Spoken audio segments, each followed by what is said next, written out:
Well, hello everyone. It's Dr. Tom O'Brien, and this is our Tuesday Facebook Live. Today's topic is tattoos, the good, the bad, and the ugly. So let's start off by first, can you guys let me know if you're out there? Send a little message or something so I make sure this thing's working. I never know, if it's working right or not. I think so, but I'm never quite sure. I'm back home in Encinitas. It's nice to be home. Oh, thank you. Thank you so much. Oh, my honey, my wife is, hi, honey, she's in Dublin. And oh, thank you, Sharon. Thank you, guys. Thanks so much. Good. I know it's working. Great, great. So this topic of tattoos, I'm going to try and stay focused on this one and not go off on too many tangents. I thought I'd start off by telling you why I'm talking about this, where it's coming from. Hello in Washington, Laura. Thank you. And yes, tattoos. Tattoos, Rob. A couple of months ago, we received a message on Facebook, and my wife got the message, and it was a please help message. Please help. And, oh, thank you, Michelle. Yeah, this is going to be an eye-opening topic, yes. And so my wife, who was in Europe, emailed me and said, honey, please help. And so I read the request, and I responded to the person in Sweden and said, there's one thing I've learned in life, and that there are two words that keep my life really happy. And those words are, yes, dear. And so when my wife asks me to do something, I do it. I do it.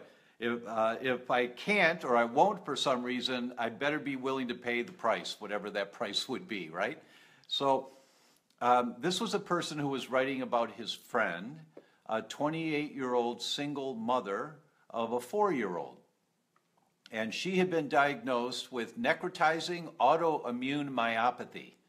And that's a whole lot of Scrabble words, but what it means is that her immune system was eating up her muscles, just chewing them up and digesting them, and she was dying. And she was the longest living person in Sweden so far after getting the diagnosis. That usually, people don't last too long with this. And they said, please help. And because they had read my book, The Autoimmune Fix, which I'm shamelessly plugging here and hope all of you will get and read because it's an OMG book. But they read the book, and because her diagnosis included the words autoimmune, they reached out to us to see if we could help. Well, they sent a picture along with the request. And here's this lovely 28-year-old woman. She's squatting down on one knee, and her son's on her thigh on the other knee.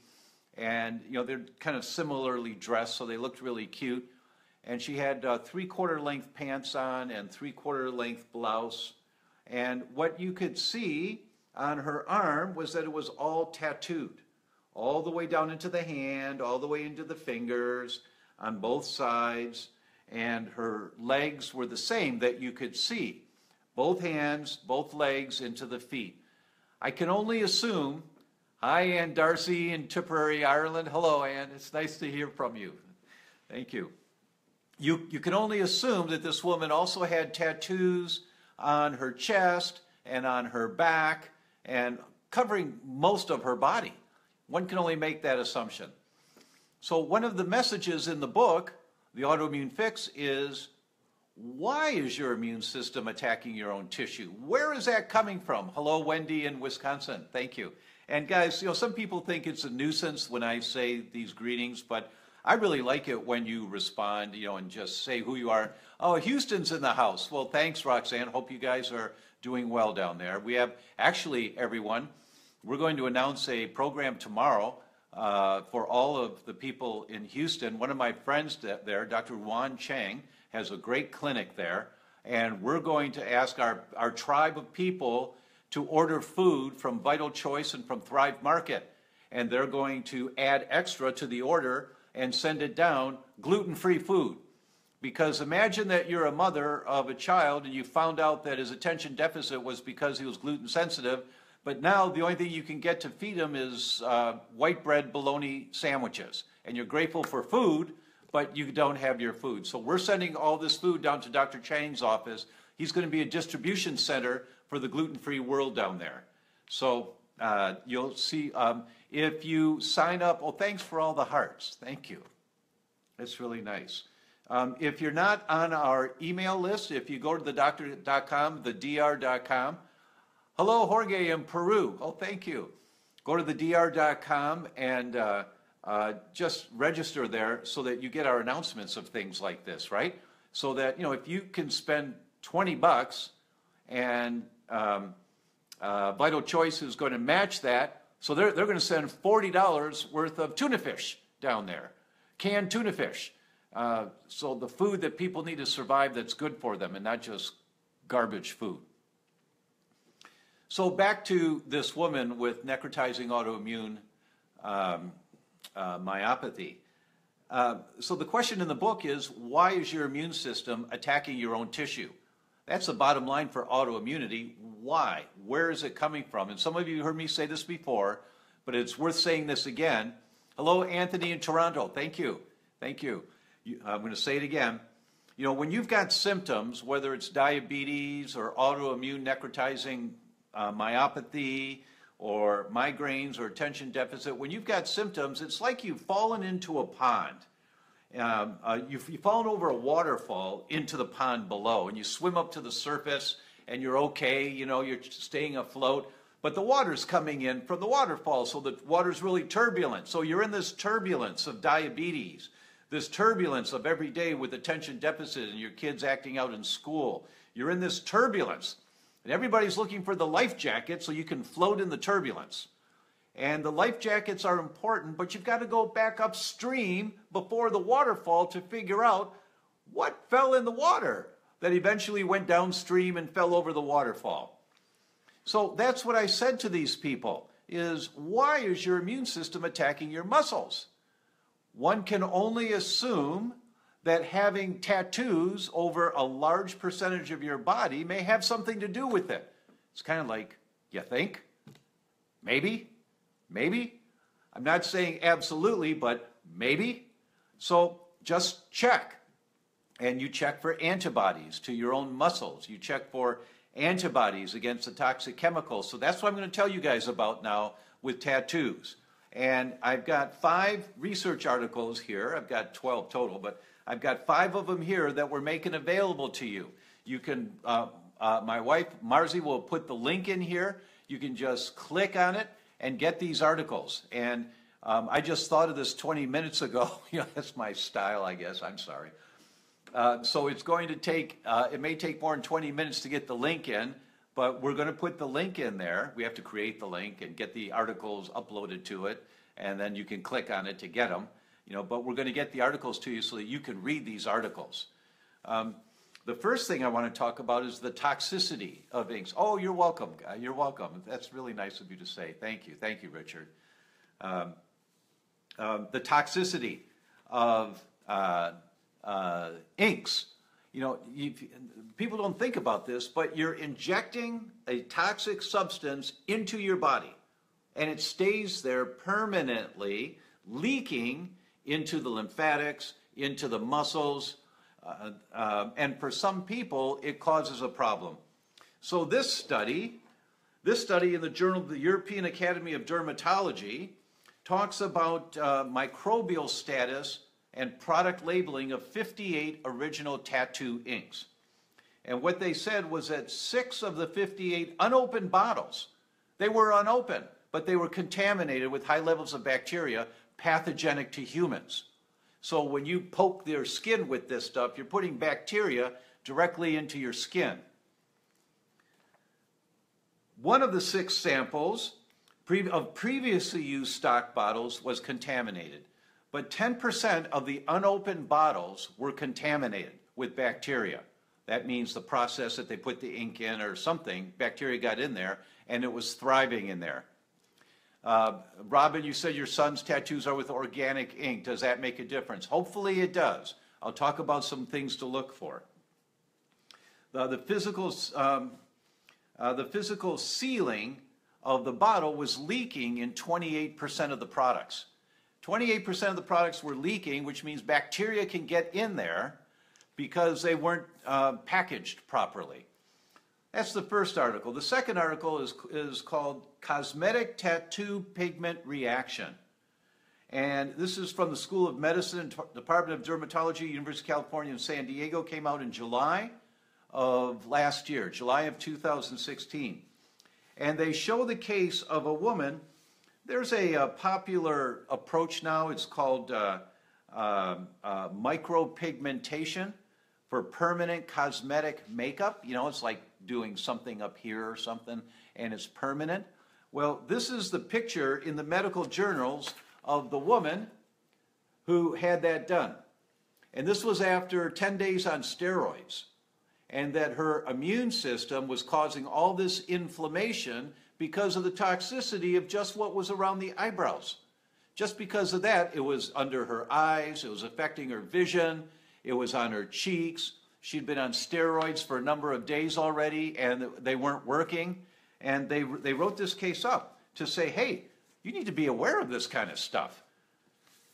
The next one is on black tattoo inks. Now, I just got wise to all of this in the last few weeks because of this young woman in Sweden with necrotizing autoimmune myopathy. This study is in Experimental Dermatology in 2013.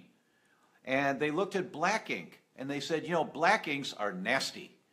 Black inks contain polycyclic aromatic hydrocarbons, big Scrabble word, PAH, PAHs. PAHs are really toxic to you. If you guys have ever heard that you're not supposed to burn meat, because you know, when you have blackened meat, you create all these polycyclic aromatic hydrocarbons. These things cause cancer. And not just one piece of chicken that's got some burnt, you know, on the skin, but when you are exposed to PAHs regularly, they trigger what's called oxidative stress, and in your body, it's damaging tissue. And if there's enough of this, if it's accumulative over time, it can cause cancers. That's why you hear red meats may cause cancers. That may be true for some people. Most of those studies, if not all of them, are done on lousy red meats, not organic grass-fed red meats, which are a very different ballgame. But there is validity to the concept of if you're eating red meats, you might be at too much red meats, you might be at higher risk for different types of cancers because they cause PAHs. And they cause nitrosamines, but also PAHs, polycyclic aromatic hydrocarbons. So this study in Experimental Dermatology looked at 11 different tattoo inks. 56 different inks. What did they find? 72% of the inks cause free radicals in the body because of PAHs. Free radicals are the mechanism of damaging your cells, and they're like the early stages of precancerous cells. 72% of the 56 inks they check.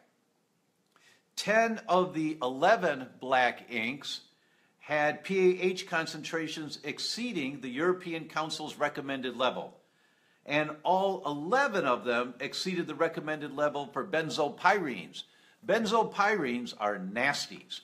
They are very carcinogenic. If you've heard me say before, when you're pumping gas, if you can smell the gas, you're getting benzene. Benzene causes lung cancers and brain cancers. And if you're smelling it, it's going right into your lungs. So what do? It's in my book, The Autoimmune Fix, get the book.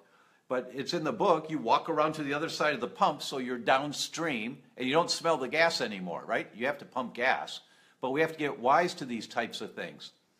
So that's, and all 11 of the black inks they checked had exceeded the recommended levels for benzopyrenes. All of them do. Now, it's not like you're just smelling a little gas. You've got this black ink now that's there all the time, leaking more benzopyrenes into your system over time, leaking.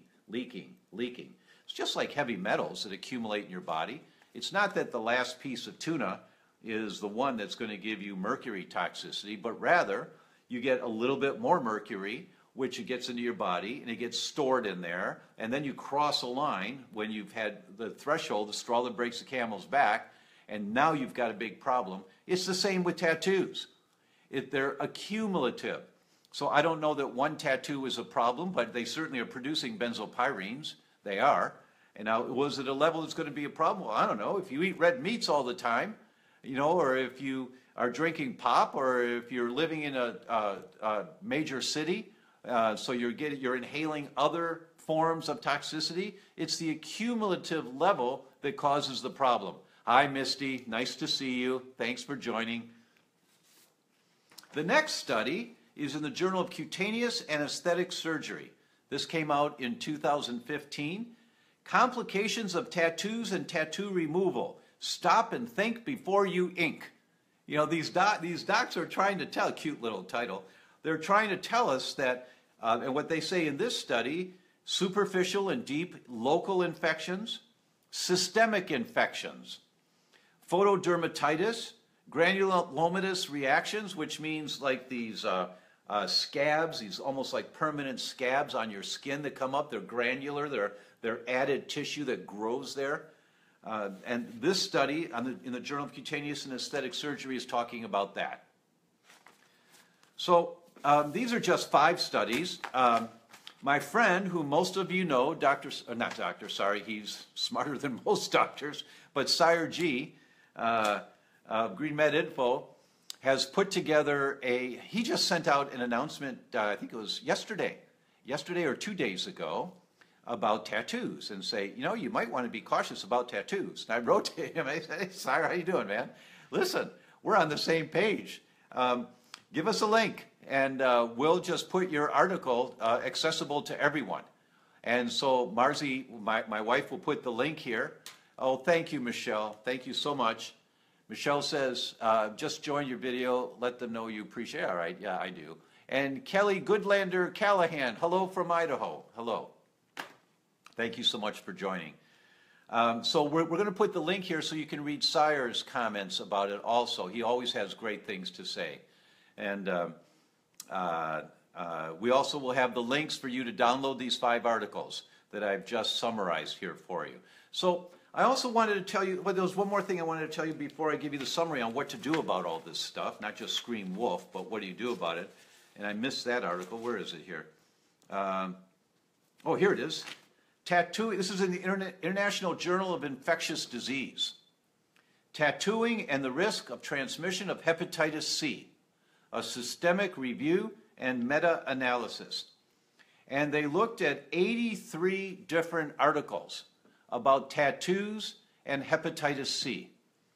For those of you that don't know, hepatitis C is a virus that you get that, well, hello, Helena in Portugal. Thank you so much for being here. Hepatitis C is a virus that one can get, and it lives in your liver, and it slowly kills off your liver cells. And it takes 20 years. But in 20 years, you need a liver transplant or you die. And that's the end stage of it, but it can make you very sick. It's a nasty, when your liver has over 350 different functions, and when you're killing off cells because this virus is running wild in your liver, you've got a major problem. And it's, I believe, I'm not sure, but I believe it's the most common cause for liver transplants is hepatitis C.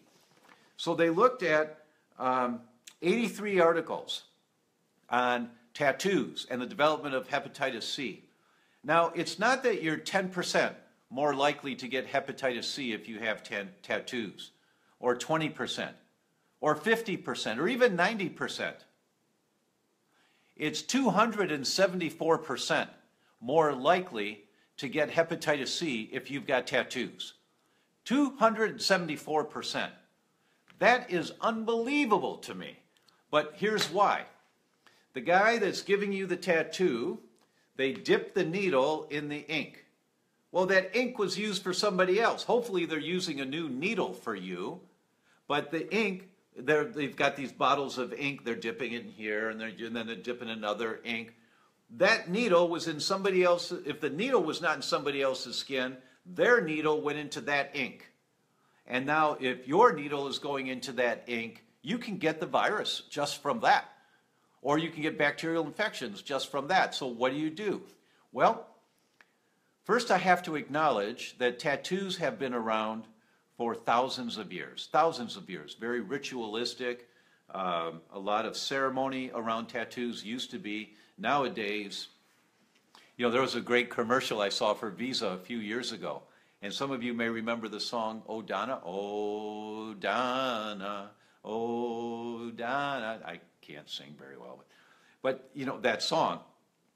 Well, the scene is a guy getting a tattoo by a Harley-looking guy with a beard and hair in his chest and all that. He's getting a tattoo, and there's his girlfriend watching, and it's a big heart, and he's got Don so far. He's doing the N in Don, the first N in Don, and the song's in the background. And then he says, oh, honey, I forgot to bring cash. Do you have Visa? And the next scene is they're walking out, and his heart says Don. So he's got a tattoo of Don on there, right? I thought that was really cute. That was a funny commercial. But if you're going to get tattoos, you buy the ink yourself. You buy organic ink. Most tattoo parlors have no clue about organic ink. They don't use it. So you have to order it. So you go to a tattoo place and you say, I want this kind of a tattoo. What colors do I need? I'll buy the ink and I'll bring it in. And where do I buy the needles? I'll buy the needles. I want you to do the work, but I'm going to make sure they're my needles and my ink. So it's a little bit of a pain, and you can't do it on the spur of the moment, but this is the rest of your life. So if you're going to get a tattoo, you do it that way. You order your own organic inks, you order your own needle, and then you make an appointment, and you go back to this guy, and you come in with your inks. That way you're safer. Now, as you know, some of these inks, they're contaminated right out of the factory, and there's nothing you can do about that. I don't know how to tell. So when you buy organic, one can only assume that there's been more control. So those are the things I wanted to tell you, and I want to keep this within a reasonable time frame today. So please, a couple of things.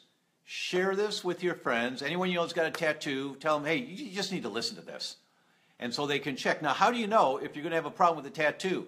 If you get a red mark around it afterwards, if you have a little inflammation, if your body's a little responsive and you get some inflammation, that's a problem. That means there's something going on. And of course, if you've got ongoing redness around there, or if it's tender, that's a problem. That's a real problem. So those are the first things I'd look for. The second thing, just look at how you feel a week or two after a tattoo. Do you notice that you're a little sluggish, or you're getting colds, or do you notice that your immune system is more active? Do you find that you're just not on your game the way you were before you got the tattoo? That may suggest that you got a problem in there, that your body is fighting this ink. So if you are going to get tattoos, get organic inks, order them yourself. Don't use the tattoo parlor's inks. Get your own, spend the money, get your own, protect yourself, and get your own needles. I forgot to tell you a couple of the most important things. The first is, who's vulnerable to having a reaction to tattoos and who is not? Of course, anyone is vulnerable to having a reaction to a tattoo. Anyone is. The toxicity of the ink, the contamination of the needles makes you much more vulnerable, but also some people just don't break down toxins very well, or they've crossed the threshold on how many toxins their body can break down. With foods, we call that the loss of oral tolerance.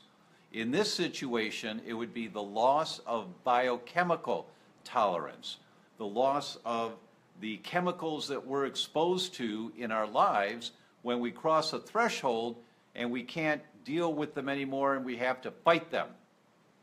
When you have to fight them, then if you're unable to do that very well, oh, you're welcome, Michelle. Thank you so much for commenting. Say thanks for coming back on. Right, yeah. I'm supposed to remember to do this kind of stuff. So some people, have you crossed a threshold? Have you crossed a threshold in terms of what your immune system can handle and not handle? There's two ways to look at this. The first way is, what are my genes? Am I genetically competent at breaking down toxic chemicals? And many people are not. Surprising how many people are just not competent at breaking down toxic chemicals genetically. They just don't have the genes. And so that's a test that I've never thought until this last few years almost everyone should do at some point to find out.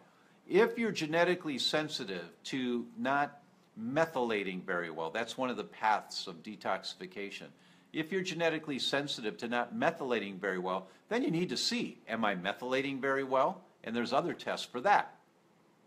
Or if you don't do glucuronidation very well, sorry for the big words, but it's another way of detoxing.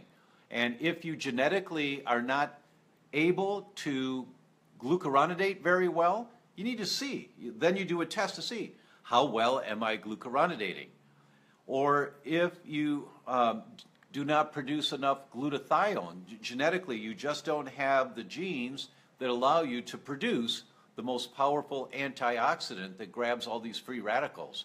If you just genetically don't have the genes, then you really need to put attention on whatever capabilities you have, making sure that you've got the right nutrients to make glutathione. It's called the master antioxidant. And most people that have heavy metal toxicities, for example, most of the people I check have an inability to produce enough glutathione. So when you notice that you have an inability genetically, then you make sure to do the little things in your life, and for you, that's the deck of cards that you got. You want to be healthy? You don't produce enough glutathione. Here's how you help your body make more. And that's just something you do. And for glutathione, for example, it's whey protein, N-acetylcysteine, alpha-lipoic acid. There's a few different nutrients to take. They just become a part of your regular routine. Because we're living in such a toxic world, there's no question you need adequate levels of glutathione. There's no question for anybody. But if you genetically are vulnerable to not making very much glutathione, then you're toast. Unless you recognize this, and then you do the test to see, am I making enough? And then you find, oh, look, I'm not making enough. Okay, what do I do? Now you take the nutrients to help you make more glutathione. It's a weak muscle, but you still got the muscle. It's just a weak muscle. And then you go back and check, oh, good, I'm making enough now. Good, so that's what I take. I take the whey protein, the N-acetylcysteine, the alpha-lipoic acid, whatever the things are you need. But the first step is to see, where am I genetically sensitive? Or do I have competent genes for detoxing? If you've read my book, then you know, but if you haven't read the book yet, you need to read the book, The Autoimmune Fix, because you're going to understand that for the rest of your lives, this is not just a fad that's coming through like a tsunami that comes through. This is the rest of your life now. You're living in a very toxic world. It's not going away. It's getting more toxic every day. More toxic every day. And according to the Journal of Pediatrics, it's 250 pounds of toxic chemicals per person per day are being dumped in the U.S. right now. Per person per day. You're a family of 4, that's 1,000 pounds of toxic chemicals every single day. 50-pound bags would be 20, 50-pound bags. That fills up a room of toxic chemicals every single day for just a family of 4. It's not going away. This world's going to get more and more toxic, so you need to, actually, we will do a whole thing on detoxification. Marzi, let's make that the notes for next week. We're going to do a Facebook Live on the whole thing about detoxification. But for today, you want to find out, do I have the genes to detoxify? And if I don't, oh, thank you for the thumbs up and stuff. Thank you. If you don't have the genes, then you know that's something you need to focus on, all right? So nutrition, what nutrition for the toxicity of inks? Well, nutrition that helps you detoxify. And that, of course, would be the encouraging the paths of detoxification. It's methylation, glucuronidation. So what does that mean? Green leafy vegetables, the B vitamins are really important for this. Whey protein is really great for that. Smoothies, I like the smoothies that people make now with different lettuces and greens and vegetables. It's a great way to get your nutrition, and it's also a way of getting the nutrients that help you focus. Just a minute, my staff just sent a message over. Right, it's the detoxigenomic profile. There we go. That's the test to do. That's the test from Genova Labs that you do to find out, do I have genes that tell me I'm a weak detoxifier? And we actually are going to put up on our site, there are some powders that are just vegetables, and they're just dynamite in terms of the, it's called, what's the word? I'm going blank on the word now. The amount of free radicals that these powders absorb. I put a scoop of it in my drink every day. I'll put the link in here after we get off the line. I'll find it. Hi, Missy. Thank you. You're welcome. We'll put the link in here also for the greens. And you put a scoop of the greens in with your smoothie, and you just enhance your free radical absorbing. They're like sponges, just suck up all of these toxins and the damage to your cells that's occurring from the toxins. So consider doing the detoxigenomic profile. Find out if this is a weak link in your chain. You have to do this because this world of toxicity is getting worse. It's not going to get better. It's going to get worse. We have to wake up to this. You've heard me say this before. The World Wildlife Fund published a study 9 months ago now. 78% of all the mammals on the planet that live near fresh water have been wiped out, completely wiped out. They're gone. They're gone. 78%. 58% of all life, all wildlife on the planet has been wiped out. 58%. And if it's around fresh water, it's 78% because of the toxicity. And that's happening to us. I'm actually going to do, next week will be all on detoxification, so I'll do much more justice to this next week. All right, I just wanted to get back on here to tell you about that. Consider getting that test done, and we'll talk more about it next week. For those that do get it done, we'll review some of the test results on this Facebook Live next week. All right, everyone, thank you so much. See you next week. Bye-bye.